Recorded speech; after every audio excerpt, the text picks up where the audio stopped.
ভাবি? মুক্তার মন খারাপ কেন? না না কিছু হয়নি। চাচু দেখো না, কাকিমা আমার প্লেট থেকে মাছের মাথাটা নিয়ে গেছে।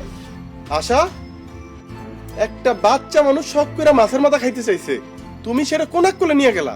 কারণ তার বাপ মারা গেছে, এত লাই দেওয়া তো তারে ঠিক হইব না। আজকে তার মাছের মাথা খাইতে মন চাইছে, কালকে তার নতুন পোশাক পরতে মন চাইবো, আর পরশু কইব কি আমার স্কুলে ভর্তি করে দাও। তারে তো আপনাদের কে পূরণ করবো? তার কি বাপ বাচ্চা আছে?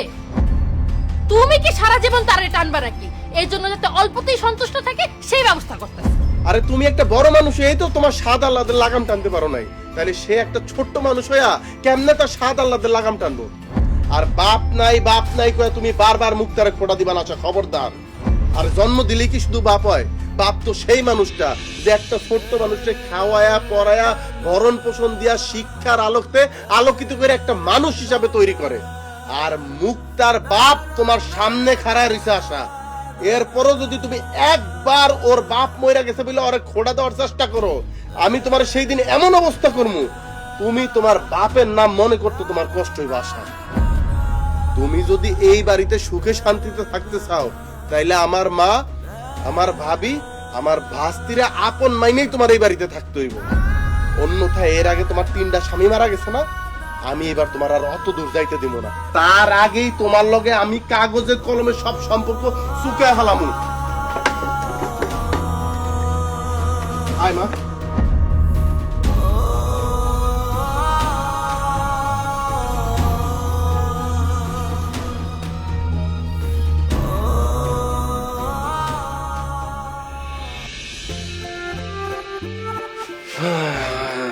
কি ব্যাপার, কই গেছিলা তুমি? তোমার এত শপিং ব্যাগ? আর একটু বাজারে গেছিলাম, তোমারে তো তেমন কিছু কিনা দিতে পারি নাই। দেখো তো পছন্দ হয় কিনা, তোমার লাগে একটা শাড়ি কিনছি। বাবা, শাড়ি আনছো আমার লেগা? যাক, ভাল লাগলো যে তুমি মার্কেটে গিয়েও আমার কথা মনে করছো। তুমি আমার বউ, তোমার কথা আমার মন থাকবো না? আরে তোমার কথা আমার সব সময় মন থাকে, কত কিছু কিনা দিতে মন চায়, কিন্তু পারি না, আল্লাহ এখন সাধ্য দেয় নাই। যখন আমার দিন ফিরাইবো না, তখন আমি যখনই মার্কেটে যাবো, তোমার জন্য আমি কিছু না কিছু নিয়ে আসবো। তোমার আমি তখন একদম রাজরানী করে রাখবো। ভাবি আর আম্মাই কই? হ্যাঁ ভাবি, ও ভাবি, মা, ও মা। কি ব্যাপার, এর মধ্যে তুমি হেগরে ডাকতেছো কেন? আরে দূর দরকার আছে। মুক্তা, কি হইছে রাশেদ, ডাকতেছো কেন? ওই ডাকতেছি। ভাবি, ভাই যে নাই এটা আমি মনে করতে চাই না, কারণ এই কথা মনে হইলে আমি নিজের ঠিক রাখতে পারি না ভাবি। আমার অস্থির লাগে, আমার নিজের খুব অসহায় লাগে ভাবি, কিন্তু আপনি বারবার সেটা আমার মনে করায় দেন। আমারও তো মন চায় যে আমার ভাবি, ওই মুক্তার তো মন চায় যে ওর মা একটু সুন্দর ভাবে থাকুক, একটু সাইজা গুজা থাকুক, আর 10টা মার মতো থাকুক। কিন্তু আপনি যদি এই পুরান কাপড় চোপড় পরে থাকেন, নিজের এইরকম অগোছলা রাখেন, আমাকে খারাপ লাগে না ভাবি? আপনার তো কোনো সময় তেমন কিছু দিতেও পারি না, তাই বাজার থেকে এবার একটা এই শাড়ি কিনে আনছি আপনার দিকে, নেন এটা আপনি পরবেন। আর এই যে ছোট আম্মা, এইটা তোমার, এটা চাচ্চু তোমার লেগে আনছে, হাসি দাও। এবার ভাবি, মুক্তা আর আশা নতুন কাপড় চোপড় পাইলো, তুমি আর আমি পক্কা। কিন্তু তুমি মন খারাপ করো না, এর পরের বার তুমি আর আমি নতুন কাপড় চোপড় পাবো, এরা কেউ পাইব না। তখন কিন্তু আবার মন খারাপ করা চলবো না। আগে করে দিলাম। রাশেদ, হ্যাঁ, একটা কাম করো, এনাও শাড়িটা, এটা তোমার আম্মারে দিয়া দাও, আমি পরুম না। এটা কেমন কথা? তোমার লাগে শাড়িটা আনছে সব কইরা, আমার দিব কেন? কারণ আপনার পোলা আপনার লেগে শাড়ি আনতে পারে নাই, এই খুঁতখুঁতানি তোর মনের ভিতর থাইকাই যাইবো। আর ভাবির জন্য তার কত মায়া, চিন্তা করতে পারতেছেন? ভাবির জন্য আনছে, ভাস্তির জন্য আনছে, মায়ের জন্য আনতে পারে নাই, তাই না? শুনো, আমার এসব কিচ্ছু দরকার নাই, তুমি সবকিছু তোমার ভাবিরে আর ভাতিজিরে দিয়া দাও। আমি সবই বুঝতে পারছি, তুমি বউয়ের চেয়ে বেশি তোমার ভাবিরে ভালোবাসো, নাহলে আমার জন্য শাড়ি আনছো, তুমি আবার তোমার ভাবির জন্য আনতে গেছো কেন? এত ভালোবাসা?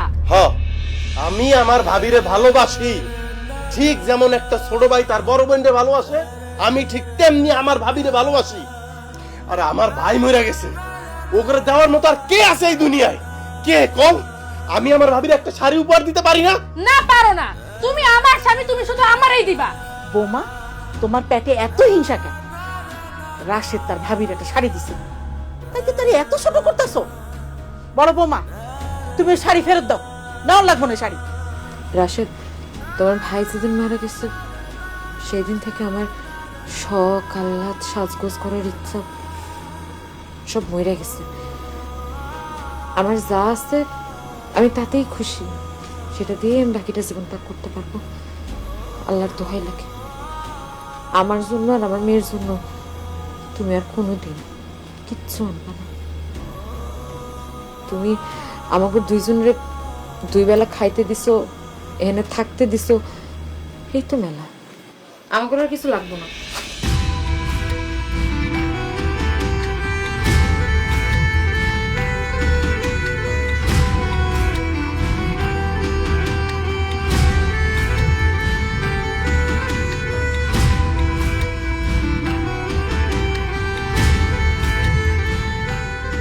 আশা, যদি আজকে আমার ভাবি আর ভাস্তি এই কাপড় চোপড় না পরে, তাইলে তুমিও তোমার সব কাপড় চোপড় এই বাড়ি থেকে ব্যাগে গোছাও, কারণ কালকে সকালবেলা আমি তোমার তালাক দিয়া তোমার বাপের হাতে তুইরা দিমু। মনে রাখো, আইজ রাই তুইব তোমার এই বাড়িতে শেষ রাত।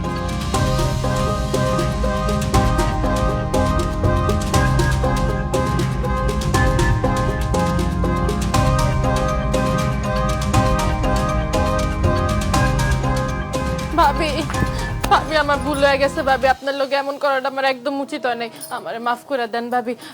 এই যে আপনার শাড়িটা নিয়ে এসে আপনি এটা পরেন। মামুনি ভালো, তুমি এই জামাটা পরো। হ্যাঁ ভাবি, তোমার জামাইয়ের টাকায় এই শাড়ি আর জামা কিনা হয়েছে, এগুলো আমাকে লাগবে না, তুমি নিয়ে যাও। এই শাড়িটা তোমার মানাইবো ভালো, তুমি পরো। না না ভাবি, এমন কথা আপনি কইেন না। আপনি যদি এই শাড়িটা না রাখেন আর মুখটা যদি জামাটা না রাখে, রাশেদ কইছে কালকে আব্বারে ডাইকে আইনা আমারে তালাক দিয়ে আব্বার লগে বাড়িতে পাঠাই দিব। ভাবি, আমার সংসারটা আপনি আমাদের ভেঙে যাইতে দিন না ভাবি, আপনি আমার সংসারটা বাঁচান। তাই না, একটা মেয়ে হয়ে তো আমি আরেকটা মেয়ের সংসার ভাঙতে পারি না। শাড়িটা তুমি রেখে যাও, আমি পরবো। ঠিক আছে, তাহলে পইরেন, অনেক রাত হয়েছে, আমি যাই ঘুমাই গা।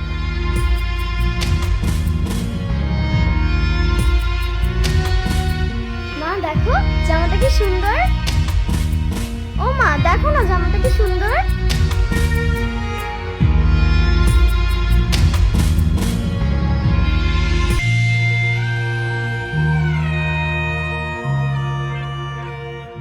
আশা, তোমার অনেক অনেক ধন্যবাদ। তুমি ভাবিরে আর মুক্তারে জামা কাপড়গুলি ফেরত দিয়ে আসছো, আমার যে কি ভালো লাগতেছে তোমার বইলা বুঝাইতে পারবো না। ভালো তো লাগবেই, তোমার ভাবির পা ধরে আমি মাফ চাইছি, তার কাছে ছোট হয়েছে, তোমার ভালো লাগবো না? আচ্ছা ধরো, ভাবির মতো যদি তোমার একজন বড় বোন থাকতো আর তার স্বামী যদি এই বয়সে মরে যেত, তাহলে তুমি কি করতা? তুমি চেষ্টা করতা না যে তোমার বড় বোন যাতে একটু ভালো থাকে, একটু সুখে থাকে, একটু হাসি খুশি মুখে থাকে? আমিও তো সেই চেষ্টাটাই করতেছি রে ভাই। শোনো, তুমি না একদম আমারে জ্ঞান দিবা না। তুমি যে চেষ্টা করতেছো সেটা তো আমি দেখতেছি, সব ভাবির জন্য করতেছো। আমি যে তোমার বউ, আমারে কেমনে খুশি করবা সেই চেষ্টা তুমি করতেছো। আচ্ছা আচ্ছা ঠিক আছে, আমার ভুল হয়েছে। তুমি আমার বলো তোমার জন্য কি করতে হবে, কি করলে তুমি খুশি হইবা? আজকে এতদিন হয়েছে তোমার আমার বিয়ে হয়েছে, তুমি কোনোদিন আমারে ঘুরতে নিয়ে গেছো? আর ঘুরতে নিয়ে যাওয়ার কথা তো পরে, তুমি আমার কোনোদিন জিজ্ঞেস করছো যে কোথাও যাইবা নাকি? শোনো, কালকে তোমার নিয়ে আমি ঘুরতে যাবো, তুমি সকালবেলা ওইটা সুন্দর করে সাইজা একটা সুন্দর শাড়ি পরবা, তারপর আমরা কালকে সারাদিন ঘুরবো। সত্যি? আরে অবশ্যই সত্যি, সুন্দর ঘুমাও, সকালে ওইটা ঘুরতে যেতে হইব।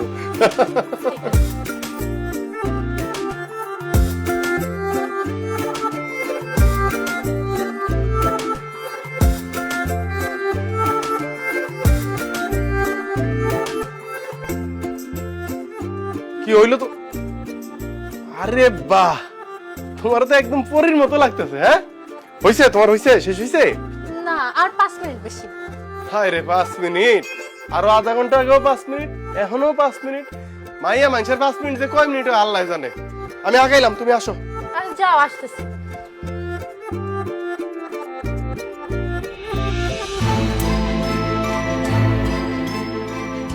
কি হইছে ভাবি, মুক্তার মতো পানি ঢালতেছেন কেন? জানি না, কালকে রাত থেকে এখন পর্যন্ত 7 বার বমি করছে, গাওটাও গরম।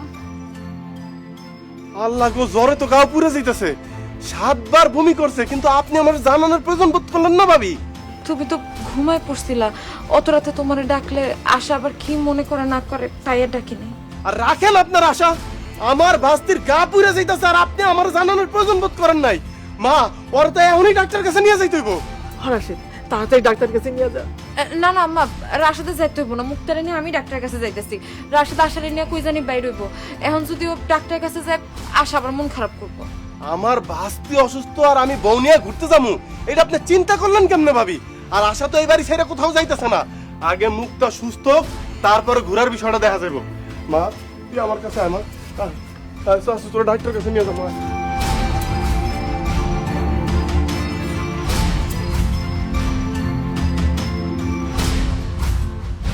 কি ব্যাপার মা, রাশেদ কই গেল? মুক্তারে নিয়ে ডাক্তারের কাছে গেছে, মাইয়াটা সারা রাত বমি করছে গো। ডাক্তারের কাছে গেছে মানে কখন গেছে ওই? কখন? আমারে ঘুরতে নিয়ে যাইব কই ডাক্তারের কাছে গেছে? এত বড় অপমান! আমি আজকে এর বিচার কইরাই ছাড়ব।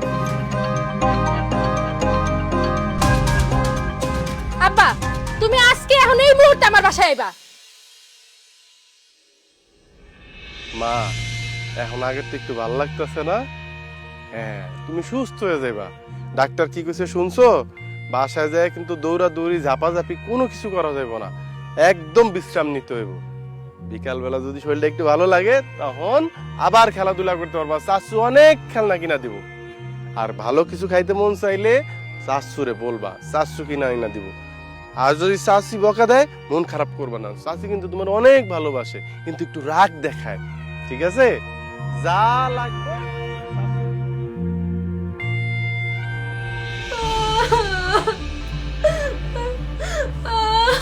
আরে ধাত্তারি কে তোর কান্দা শুনমান নিকে আইছি নাকি তোর বাড়িতে? জরুরি ভাবে খবর দিয়ে নিয়ে এসো তোমারে, কি ঘরে নাকি তাই কো আগে। আব্বা, আমার জামাই আমার একদমই ভালোবাসে না। হ্যাঁ ভালোবাসে আর ভাবিরে আর ভাতিজিরে। আমার লেগে কোনো কিছু নিয়ে এলে হ্যাঁ ওটা ভাবির লেগে আনা লাগবো। সব কাজ আমারে দিয়া করে, ভাবির একটা কামও ধরতে দেয় না, তুমি জানো। আর এই বাড়িতে আমার পরের থেকে আমি আমার মন মতো কিছু খাইতেও পারি নাই। আমি কিছু খাইতে নিলেই এটা হুডে ভাতিজিরে দিয়ে দেয়। আব্বা, এটি আমার আর সহ্য হইতেছে না, আমি এই সংসার আর করতে পারবো না। তুমি এক্ষুনি আমার এখান থেকে নিয়ে চলো।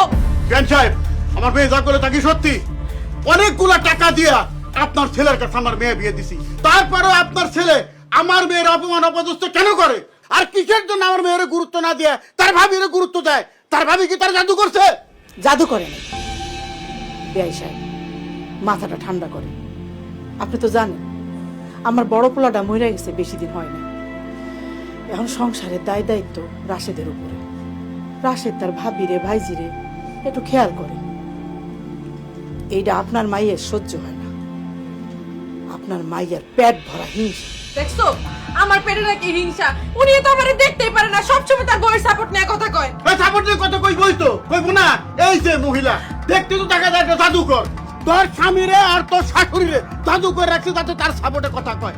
এই মহিলা, এই এই তোর স্বামী মারা গেছে না, লজ্জা করে না তোমার? তুমি তো ওর লগে রং ঢং করো। এই আমার জামাই সূর্যর কি সম্পর্ক? সত্য করে কয় করতেছি? না না, তাহলে আপনি ভুল বুঝতেছেন। রাশেদ আমার ছোট ভাইয়ের মতো, ভাই আর বোনের যে সম্পর্ক আমার আর রাশেদের সেই সম্পর্কের বেশি কিছু না। এক বিন্দু বিশ্বাস করি না। আর বিশ্বাস যদি করাইতে চাও এই মুহূর্তে আজকে তোমার মেয়ের নিয়ে বাড়ি থেকে বের হয়ে চলে যাবা। আর তা যদি তুমি না যাও তাহলে আমি আমার মেয়ে নিয়ে এই মুহূর্তে বাড়ি ছেড়ে চলে যাবো। আর আমার মেয়ে যদি এই বাড়িতে না থাকে বা না থাকতে পারে তাইলে আমি যাওয়ার সময় ওই যে কাবিনের 10 লাখ টাকা, তারপর বিয়ের আগে তো 10 লাখ টাকা দিছি, মোট 20 লাখ টাকা নিয়ে তারপর এই বাড়ি থেকে যাবো। টাকা ঠিক কর আগে। এমন কথা মুখে আনেন না। আশা কেন এবারে থেকে যাইব? আশার স্বামী আছে, এটা তো আশার সংসার। আমার তো কেউ নেই। আমি কেন আমার মাইয়া নিয়ে এবারে ঘুরে থাকবো? আমি চলে যাচ্ছি।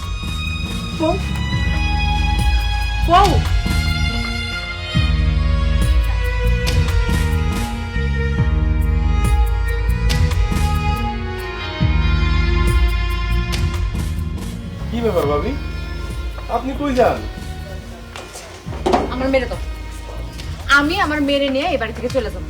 তুমি আর একটা কথা কইতে আসবা না, আমরা বাধাও দিবা না। খবরদার কই দিলাম রাশেদ, তুমি যদি আর একটাবার বাধা দাও না আমার মাইয়ার পছন্দ লাগে, আমি এহে নিয়ে আবার শেষ করে ফেলাম। মা, ভাবি সব কি কয়? কি হইছে? তোর শ্বশুর বৌমারে অনেক আজে বাজে কথা কইছে। কইছে কি যে বড় বৌমা যদি এই বাড়ি থাকে তাহলে উনি উনার মাইয়া নিয়ে যাইব গা। বিয়ার সময় যে টাকা পয়সা নিছস সব টাকা পয়সা দিতে কইছে। আরো একটা কথা কইছে, মা হইয়া কইতে আমার লজ্জা করতেছে। কইছে বৌমার সাথে তোর নাকি অবৈধ সম্পর্ক আছে। আমার আব্বা ঠিকই বলছে, রাশেদের লগে তার ভাবির ঠিকই সম্পর্ক আছে। তা যদি নাই থাকতো, রাশেদের কেল্লিগে তার ভাবির প্রতি দরদ উতলা পড়ে। আমার তো মনে হয় দেবর আর ভাবির অবৈধ সম্পর্কের কথা জানাই তার বড় ভাই হার্ট অ্যাটাক করে মরে গেছে। আল্লাহর দোহাই লাগে আশা, এত নোংরা কথা আর কইও না। রাশেদ আর আমার মধ্যে কোনো সম্পর্ক নাই। রাশেদ আমার ছোট ভাইয়ের মতো। দুনিয়াতে দেবর ভাবি নাই নাকি তোমরাই খালি দেবর ভাবি? হ্যাঁ, এই বড় ভাই কারো থাকে না? বড় ভাই কারো মারা যায় না? আজকাল তো বড় ভাই মরে গেলে দেবররা ভাবির দিকে তাকাই দেখে না। হ্যাঁ, এই রাশেদ তোমার জন্য তো পাগল কেন, আর তোমার মেয়ের জন্য তো উতলা কেন? কারণটা কি? কয়টা কারণ আপনি জানতে চান? আমার বয়স যখন 6 বছর তখন আব্বা মারা যায়, ভাইয়ার বয়স তখন 12।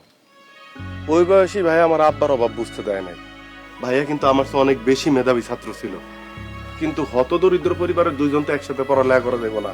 কাউরে না কাউরে তো পরিবারের দায়িত্ব কাঁধে তুলে নিতে হইব। সেই দায়িত্বটা কাঁধে তুলে নিছিল আমার ভাই, আর আমার কাঁধে তুলে দিছিল পড়ালেখার দায়িত্বটা। তো ভাইয়া তো ওই ছোট্ট বয়সী মানুষের খেতে খামারে কাজ করা শুরু করলো, আর আমি ফুল বাবু এই স্কুলে যাই। এইভাবেই চলতেছিল আমগো দিন। যখন আমার মেট্রিক পরীক্ষার সময় হইলো তখন ভাইয়া ভীষণ অসুখে পড়লো। হায়রে জ্বর, হায়রে বমি, ঘরে ঠিক মতো ভাত নাই। আমার ফর্ম ফিল আপের টাকা আইব কোত্থেকে? ভাইয়া এটা টের পাইলো। ভাইয়া আমার কইলো টেনশন করিস না, আমি আছি না। ঠিকই পরের দিন ভাইয়া আমার হাতে ফর্ম ফিল আপের টাকাটা তুলে দিল। আমি তো ফর্ম ফিল আপ করলাম, কিন্তু সন্ধ্যা না হইতেই আমি টের পাইলাম ভাইয়ার খুব শখের টর্চ লাইটটা ভাইয়ের হাতে নাই। আমি বাইরে কইলাম, ভাইয়া লাইটটা যে বিক্রি করে দিলা, অন্ধকারে আলো পাইবা কই? ভাইয়া আমার কইল, আরে তুই টর্চ লাইটের আলো নিয়ে চিন্তা করস? আমি তো স্বপ্ন দেখি আমার ছোট ভাই এমন ভাবে আলোকিত হইব একদিন, যেই আলোয় আমগো অভাব দূর হয়ে যাইব, আমগো গ্রাম, আমগো সমাজ তথা আমগো দেশ আলোকিত হইব। আমার মধ্যেও জিদ চাইপা বসলো, যে কোনো মূল্যে ভাইয়ের এই আশা পূরণ করবো। আমিও দিন রাত পড়ালেখা করলাম, দেশের সর্বোচ্চ বিশ্ববিদ্যালয়ে পড়ালেখা করলাম, কিন্তু যখন মাস্টার্স পরীক্ষা দিমু তখন দেখি আমার শরীর আমার কথা শুনতেছে না। ডাক্তারের কাছে গেলাম, ডাক্তার আমার জানাই দিল যে আমার 2টা কিডনি ড্যামেজ। আমার কিডনি আর কাজ করতেছে না। চোখে মুখে আমি অন্ধকার দেখা শুরু করলাম, কিন্তু হতাশ হইলাম না, কারণ জানি যে আশা দেখানোর মতো একজন তো এখনো বাইসা আছে। আমি ভাইয়েরা জানাইলাম, ভাইয়া আমার কাছে ছুটে গেল। ভাইয়া আমার তার মাথায় হাত রেখে শপথ করাইলো যে খবরদার এই কথা দুনিয়ার কাউরে কইতে পারবি না, এমনকি তোর ভাবিরও না, মারেও না, তারা কষ্ট পাইব। আমি সেই দিন দেখলাম একটা পুরুষ মানুষ কেমনে কান্না করতে পারে। ভাইয়া আমারে জ্বরে ধরে যে কান্না করলো, ডাক্তারের কাছে পাগলের মতো ছুটে গেল। ডাক্তার যে কইলো যে তার 2টা কিডনি খুইলা নিয়ে জানো আমার সুস্থ করা হয়, কিন্তু ডাক্তার তো সেটা শুনলো না। ডাক্তার সাফ সাফ জানাই দিল একটা কিডনি নেওয়া যাইব সর্বোচ্চ, তাও অনেক টাকা লাগবে অপারেশনের জন্য। ভাইয়া আবার গ্রামে ছুটে আসলো, দিক বিদিক ছুটতে শুরু করলো, মানুষের কাছে আত্মহত্যা শুরু করলো যে আমি ঢাকা শহরে ব্যবসা করবো, আমার টাকা ঋণ দেন। মানুষ তার নানান কথা শুনাইলো, নানান কথা কইলো, কিন্তু ভাইয়া কাউরে আসল কথাটা কইলো না। টাকা নিয়ে যখন ভাইয়া ঢাকা গেল, অপারেশন থিয়েটারে ঢুকার আগে আমি ভাইয়ার হাত চাইপা ধরলাম, ভাইয়া এত বড় পাগলামি যে করতেছো, যদি তোমার কিছু হয়ে যায় ভাবি রেখে দেখবো, মুক্তার কি হইব? ভাইয়া আমার দিকে হাসে কইল, আমার কিছু হইব না, আর যদি হয় তুই পারবি না আমার শেষ স্মৃতিচিহ্ন দেখা রাখতে? জানেন, আমার জবান দিয়ে কোনো কথা বাইরে এলো না। অপারেশন থিয়েটার থেকে তো আমি ভাইয়ের একটা কিডনি নিয়ে ঠিকই ফিরে এলাম।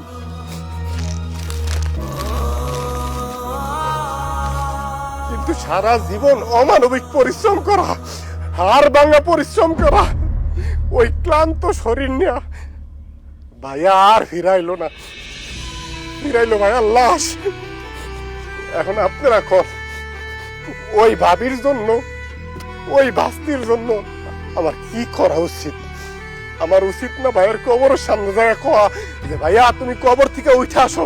ওই কবরে তো তোমার থাকার কথা না, ওই কবরে তো আমার থাকার কথা। তোমার তো এই দুনিয়ায় তোমার বউ সন্তান নিয়ে শান্তিতে বসবাস করার কথা। বলেন, এই কথা আমার কর কথা না? আরে বাংলাদেশের প্রত্যেকটা ঘরে এইরকম একটা করে ভাই থাকে, যারা সারা জীবন পরিবারের প্রত্যেকটা সদস্যের জন্য কোনো কিছু চিন্তা না কইরাই কুলুর বলদের মতো কইরা যায়। তাদের ঋণ শোধ করার মতো ক্ষমতা বাংলার জমিনে এমন কোন মার সন্তান জন্মায় নাই যে শোধ করব। যেমন আমি পারি নাই, আমার ভাইয়ের ঋণ শোধ করতে আমি পারি নাই।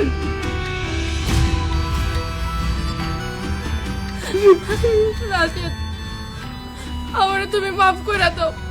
আমার আসলে অনেক বড় সৌভাগ্য যে আমি এমন একটা বাড়ির বউ হয়ে আইতে পারছি, আর আমার দুর্ভাগ্য আমি তোমার ভাইয়ের মতো একটা মানুষকে দেখতে পারলাম না। আমার অনেক বড় ভুল হয়ে গেছে, আমারে মাফ করে দাও। আমি সবার সামনে আজকে কথা দিলাম, আমি ভাবিরে আমার বোনের মতো করে দেখবো, আর এই বাতাসের আমার মেয়ের মতো করে দেখবো। আমি কথা দিলাম, আমার মাফ করে দাও। ভাবি, আপনি তো আজকে জানলেন ভাই আসলে আমার কারণেই মারা গেছে। আর যে ঋণটা ছিল, এইটা ভাইয়ার ঋণ ছিল না, ওই ঋণটা ছিল আমার। ভাবি, আমার সেই ঋণ তো আমি পরিশোধ করতে পারছি, কিন্তু আপনার যে ক্ষতি আমি করলাম ভাবি, এই ঋণ আমি কেমনে শোধ করবো? ভাবি, এই ঋণ আমি কেমনে শোধ করবো? তোমার আর কোনো ঋণ পরিশোধ করতে হইব না। তোমার ভাইয়েরা তো আমি হারে হারে চিনতাম। তোমার যদি কিছু হইতো, ওই মানুষটা এমনি তো বাঁচত না। এরকম একটা মানুষ আমার স্বামী আসছিল, এটাই তোমার সব থেকে বড় গর্বের। জানো, আমি আর কিচ্ছু চাই না, আমি খালি আল্লাহর কাছে দোয়া করি আমার এই মাইয়াটা যাতে ওর বাপের আদর্শে বড় হইতে পারে, তোমার ভাইয়ের আদর্শে বড় হইতে পারে। আমি তো আমার ছেলের চিন্তাম, বাপ মরা থেকে ত্যাগ করে করে যাইছে, সেটাও জানতাম, কিন্তু এত বড় শান্তি আমি জানতাম না।